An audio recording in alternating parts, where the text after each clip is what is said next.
মই 11 নং শ্যামপুৰ জিলা পৰিষদৰ প্ৰাৰ্থী।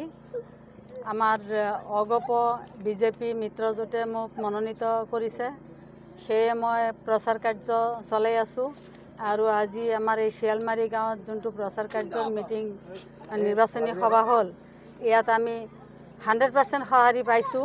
প্ৰত্যেকজন মানুহে মোক সঁহাৰি জনাইছে আৰু আমাৰ ঊৰ্ধ্বতম কমিটিৰ মানুহবিলাক আহিছিল ডিষ্ট্ৰিক্টৰ আৰু কেন্দ্ৰীয়ত, তেওঁলোকো বহুত যথেষ্ট ভাল পাই গৈছে। আজিকলৈ মোক ৰাইজে বহুত সঁহাৰি জনাইছে। মই ইনশাল্লাহ নিশ্চিত, বহুত ভোটত জিকিম, মই বহুত নিশ্চিত ইনশাল্লাহ। কিন্তু আপোনালোকৰ ফটো এটা দেখা গৈছে, বহুত আপোনাক মানে সঁহাৰি দিয়া পৰিলক্ষিত হৈছে, কি ক'ব? মই তেওঁলোকক যথেষ্ট ভাল পাওঁ। মই আন্তৰিকতাৰে আমাৰ এই অঞ্চলৰ ল'ৰাবিলাকক শুভেচ্ছা জনাইছোঁ আৰু এওঁলোকে মোক যথেষ্ট মৰম শ্ৰদ্ধা কৰে, যাৰ কাৰণে মোৰ ফটো চবেই লৈ আছে আৰু মোৰ লগত চেলফি উঠিছে, ভাল লাগিছে। মোৰ ওপৰত তেওঁলোকৰ এটা বিশ্বাস আছে।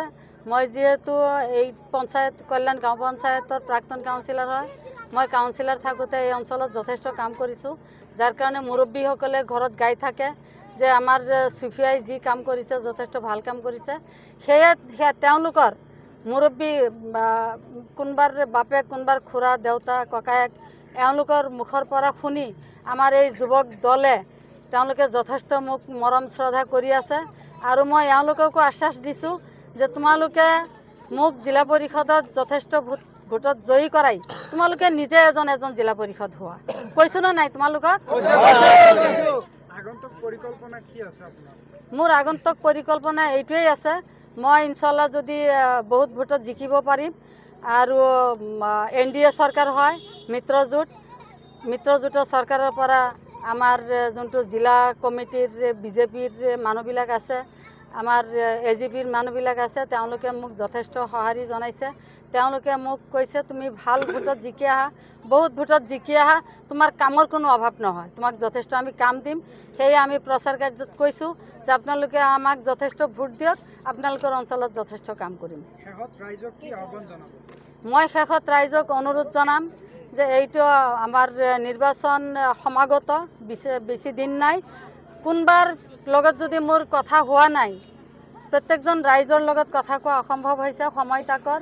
সেয়ে যিসকল ৰাইজৰ লগত মোৰ কথা হোৱা নাই, দেখা হোৱা নাই, তেওঁলোকক মই অনুৰোধ জনাম তেওঁলোকে যাতে আপোনজন, আপোন ভনী, নিজৰ ভাগিন, কোনোবা খুৰী, জেঠী, পেহী, মাহী, এনেকুৱা আত্মীয়জন বুলি ভাবি মোক যেন তেওঁলোকে ভোটদান কৰে, মোক বহুত ভোটত জিকাই দিয়ে।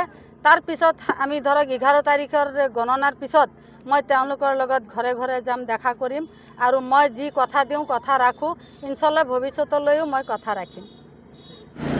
মই প্ৰথমে আপোনালোকক মই ক'ব বিচাৰিছোঁ যে আজি 11 নম্বৰ শ্যামপুৰ জিলা পৰিষদত আমাৰ অসম গণ পৰিষদ দল আৰু বিজেপি দলে মিত্ৰ শক্তিয়ে আমাক যিজন প্ৰাৰ্থী মিছেছ চুফিয়া খাতুনক আমাৰ এইখন সমষ্টিত ভক্ষেপ কৰাৰ পিছৰ পৰাই আমি প্ৰত্যেকটো নিৰ্বাচনী সভাতে মই সহযোগ কৰিছোঁ আৰু ৰাইজৰ বিপুল উৎসাহ আৰু সঁহাৰি আমি দেখিবলৈ পাইছোঁ, টক্কৰ দিবলৈ সক্ষম হৈছে। আৰু আপোনালোকে 11 তাৰিখৰ ভোট গণনাৰ পিছত চাব যে UDF আৰু কংগ্ৰেছৰ প্ৰাৰ্থীতকৈ আমাৰ প্ৰাৰ্থীজন বহু হেজাৰ ভোটত তেওঁ জয়ী হ'ব।